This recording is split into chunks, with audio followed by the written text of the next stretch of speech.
and a very warm welcome back to the channel.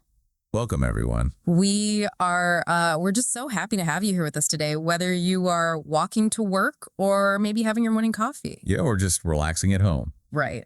We are really glad you tuned in. Today, we are doing something a little bit special. We really are. We're going to be exploring a topic that touches absolutely everyone, and that is relationships. Such a huge topic. It is, but we are going to do it with a very specific goal in mind today. We want to keep the English very clear, simple, and really easy to follow. That's right. If you are learning English, this pace is going to be perfect for you. Exactly. We are diving deep into a text called Real Relationship Conversations. It's a really fascinating look at why we fight with the people we love the most. And our mission for this deep dive is to analyze the language of relationships. We want to understand the words, the feelings, and the psychology behind our arguments. But again, doing it at a pace that is perfect for practicing your listening skills. We want to make sure you catch every important detail. Relationships can be tricky, right? Sometimes it feels like you are speaking a completely different language than your partner. Oh, entirely. And today we are going to look at a source text that breaks down exactly why that happens. So if you are an English learner or just someone who wants to understand human connection better, you are in the perfect place. And we actually have a bit of a mystery to solve today. The source material starts with a very relatable, but honestly very confusing question. Why do couples have massive, huge arguments about tiny, small things? Oh, I love this question. Because you know the kind of argument it means. Oh, yeah. You leave a cup on the table or maybe a sock on the floor. And suddenly it feels like World War III in your living room. Exactly. I think we have all been there. You think you are arguing about a cup or a late text message, but the emotion is just huge. It feels completely disproportionate. It really does. So let's jump right into our source text today. It is a brilliant dialogue that unpacks arguments, silence, and understanding. And as we go through this, we want to invite you, the listener, to pay really close attention to the specific phrases we discussed today. Yes, they are very useful for describing feelings in English.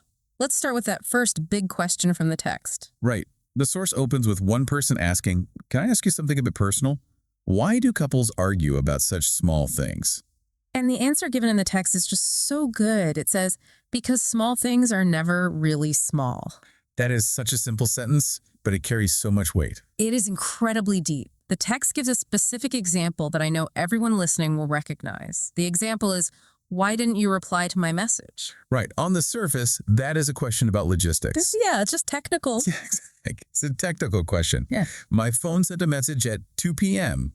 and you didn't answer until 6 p.m. But the source text explains that this isn't about the message at all. Not even a little bit. It distinguishes between two very important concepts here, the situation and the interpretation. Okay, let's unpack that. The situation versus the interpretation. This seems like a really important distinction for our listeners to understand. It's the core of everything. How does the source explain this difference? Well, the situation is just the facts. It is like what a video camera would record. It's the pure facts. Right. The fact is, I sent a message and you didn't reply. That is a small thing. It's totally neutral. Okay, so what is the interpretation? The interpretation is the story we tell ourselves about that fact. The text says that when you don't reply, the other person interprets it to mean you don't care about me anymore. Wow, that is a massive jump. It really is. We go from a missed text message to you don't love me. Is that really the story our brain invents? It is, and that is exactly why the argument becomes so big.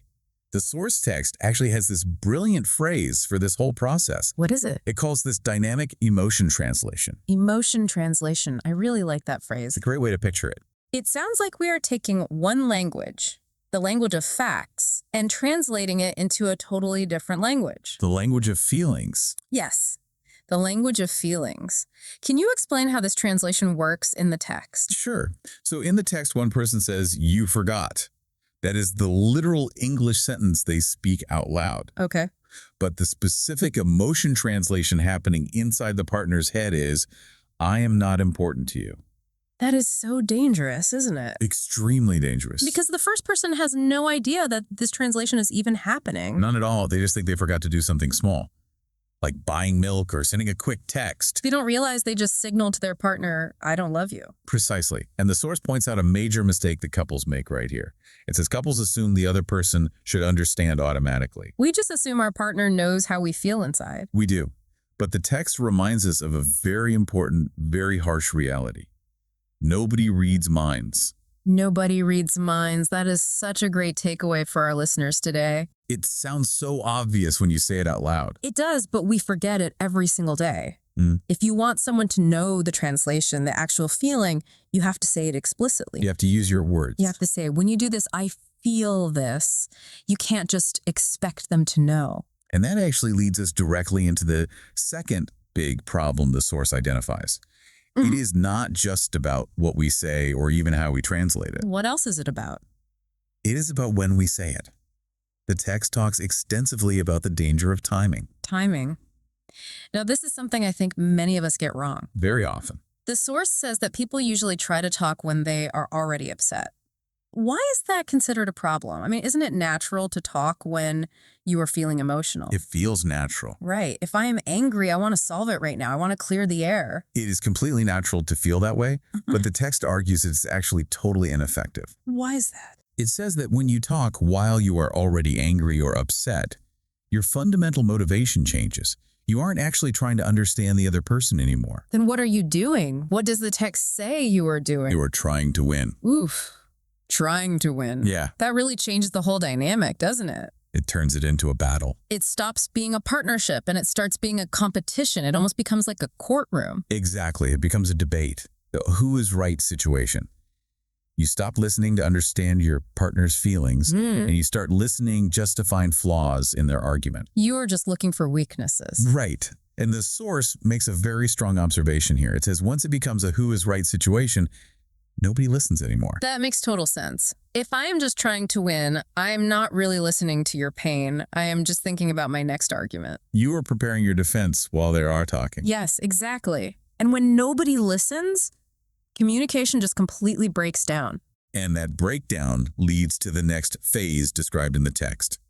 This is perhaps the most uncomfortable part of any relationship argument. Oh, I think I know what is coming. The source calls it the silence phase. Yes, I definitely know this phase. The text describes it as that awkward silence after a small fight. It's universally understood. I want you, listening to us right now, to imagine that feeling for a second. You know the exact one. You were in the same room, maybe sitting on the same sofa, looking at your phones. But it feels like there is a whole ocean between you. Yes. The source uses a very descriptive phrase here, actually. It says, this silence feels heavier than the argument itself. That is a really interesting use of the word heavy, isn't it? It is. It implies physical weight, like the air in the room has somehow turned into lead. It really does feel physically heavy. The air just feels thick and difficult to breathe. But why does the text say this silence is so difficult? Why is the quiet somehow worse than the shouting? Because of what is happening underneath that silence. It is not peaceful at all. It is a standoff. A standoff. Yes. The text says both people are waiting. They're waiting for the other person to say sorry first. It is a pure power struggle. It is like a staring contest. Who will blink first? Who will break down and apologize first? Right. And the source notes a very sad consequence of this waiting game. It says sometimes no one moves. And the distance grows. That word distance is key there. It is. Because it isn't physical distance. Like we said, you might be sitting right next to each other on the couch. It is emotional distance. Yes. And the longer that silence lasts, the harder it is to break. It solidifies. It turns into a wall. It does. So we have the argument, we have the silence, and we have this growing distance. But let's look at the root cause again. Good idea. The expert inner source text shares a really powerful insight about why we are actually fighting in the first place. Because surely we don't fight just because we enjoy drama. I would hope not. No, we don't. And this is actually one of my favorite parts of the whole text because it completely challenges a common belief. We often think couples fight because they are mad at each other or they temporarily dislike each other in that heated moment. Sure, that's what it looks like. But the source says many couples don't argue because they hate each other. They argue because they don't feel heard. Because they don't feel heard. Yes. That really shifts the entire perspective. It isn't about hate at all. It is about a lack of validation. Exactly. It is about feeling invisible to the person you love most. Right. And there's a specific line in the text that summarizes this feeling perfectly. It says, not being understood is more painful than being wrong. Let's actually repeat that for the listeners because it is so incredibly important. Not being understood is more painful than being wrong. It's a powerful statement. It is. And I think that applies to absolutely everyone, doesn't it? Even outside of romantic relationships. You see this in friendships or even at work. Oh, absolutely. Think about it practically. You can easily accept being wrong about a basic fact. If I say the meeting is at 2 p.m. and it is actually at 3 p.m., I can accept that I am wrong. I can just check the calendar and say, oh, my mistake. No big deal. Right.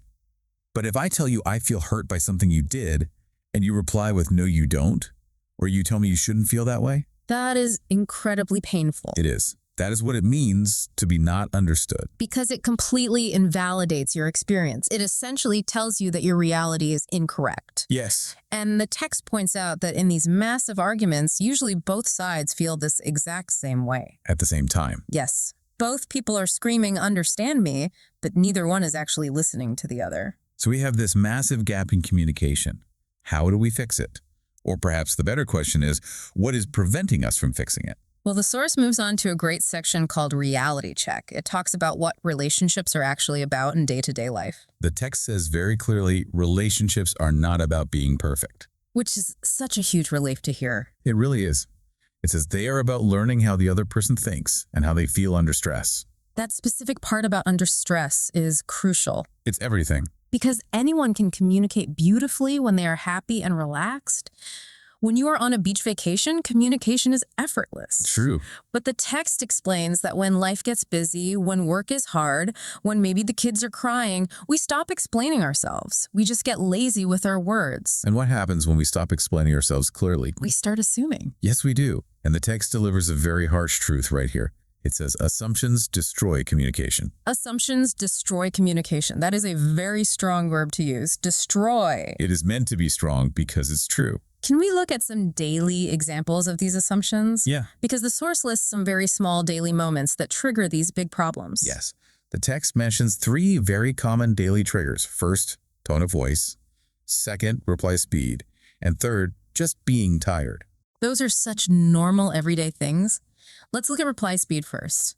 That is a massive one in the modern world with smartphones. Oh, definitely. If you usually reply to my text in 5 minutes, and today it takes you 3 hours, I might instantly assume you are angry with me. Exactly. You fill that unknown gap with a negative assumption. Right. Or take the third one, just being tired. If you come home from work and you are very quiet, I might look at you and assume, oh, she is mad at me. But the reality is, I am just exhausted. I simply have zero energy left to talk. But because of my assumption, the text says everything feels personal. That phrase right there, everything feels personal, that is the ultimate trap. It is. We take a completely neutral event, like someone just being tired, and we make it about us. We actually think they are being tired of me. And this perfectly leads us to the absolute core insight of the entire deep dive today. This is the big moment. Yes. The source material argues that at the deepest possible level, couples aren't actually arguing about the dirty dishes or the delayed text message or the tone of voice. So what are we arguing about then? If it is not about the dishes in the sink, what is it? We are arguing about meaning. Meaning. Okay, that sounds a little bit philosophical for a moment. What exactly does the text mean by that? The source asks this brilliant question. What does this situation mean about us? When you leave the dishes in the sink, I am not fighting you about a ceramic plate. I am fighting because I think those unwashed dishes have a deeper meaning. What kind of meaning? I think they mean you don't respect my time. Or maybe they mean we aren't a good team anymore. I see. So people aren't reacting to the physical action itself. They are reacting to what the action represents in their mind. Yes, they are reacting to the symbol. The dirty dish is just a symbol of disrespect. The late text message is a symbol of neglect. And that explains why the emotions get so big so fast. Exactly, because you can't just fix the dish to solve the problem. You have to address the underlying feeling of respect. That is a really deep realization. It explains so much about why those tiny, small fights feel absolutely impossible to resolve sometimes. Because you are fighting 2 different battles. Yes. You are trying to figure out how to clean the kitchen, but your partner is trying to save the relationship's sense of respect. You are quite literally having 2 completely different conversations. Exactly. And until you realize that you are actually arguing about meaning, you will just keep going around in circles forever. Nothing will get solved. Right. Yeah. You will wash the dishes, but your partner will still be mad at you because you didn't address the meaning behind the dishes. So we have covered the entire problem cycle here. We talked about misunderstanding, emotion translation, bad timing, the heavy silence, and dangerous assumptions. It is a lot to process. It is. Now, how do we wrap this up into something positive? The source text ends with a section called Closing Reflection that actually changes the fundamental question we should be asking. Right. At the very beginning of the deep dive, we asked the question, why do couples argue? Right. But the text suggests the real question, the much better question, should be, why do people feel misunderstood? That is a much more empathetic question. It really changes the tone. It does. It assumes there is a valid, real feeling underneath the angry argument. It shifts us away from judging the anger and moves us toward being curious about the pain. And the text offers a solution based on this, or at least a realistic goal for us to aim for. What is the goal? It says, relationships aren't about avoiding arguments. Which is honestly great news because arguments are definitely going to happen. You simply cannot live your life with another human being and never argue. Exactly. It's impossible. Yeah. But it continues. It says, they are about understanding each other faster. Understanding each other faster.